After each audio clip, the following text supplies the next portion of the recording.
next guest, a terrific singer and songwriter from Georgia who's had the #1 country single for the last 3 weeks. Her debut album is right here. It's called My World. Please welcome Cyndi Thomson.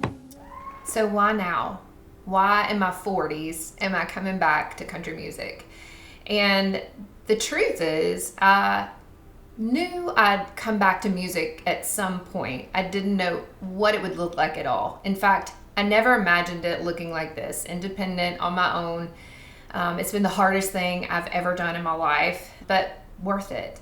Performing and singing and making music was always stirring in my spirit.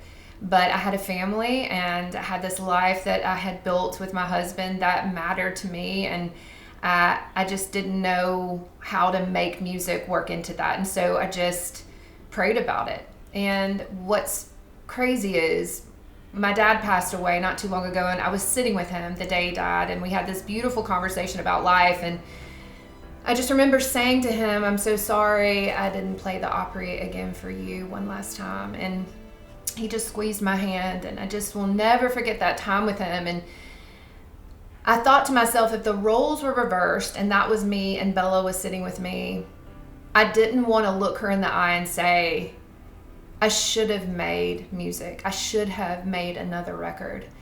And so I'm sure many of you know this, that have lost a parent. It changes you forever, and it puts perspective on things that you didn't have before. And so the next day I drove around my hometown and I just talked to God about it. And I was like, look, I want to make a country record. And I don't know how I'm going to do it, but I'm going to commit, and I'm just going to put it in my heart and speak it out of my mouth that this is going to happen, and I just don't know how. So within a matter of months, I started binge writing, and it was so organic and felt like home, and it just worked. So once I had really connected my heart and my mind to coming back to music, everything kind of started falling into place.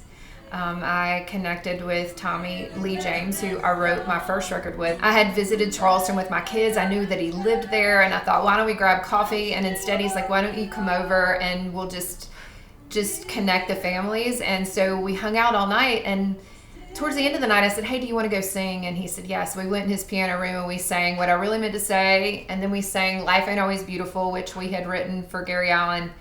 And I don't know what compelled me to do this other than that agreement that I made in the car that day in my hometown. I said, hey, do you want to write a record with me? And he said yes.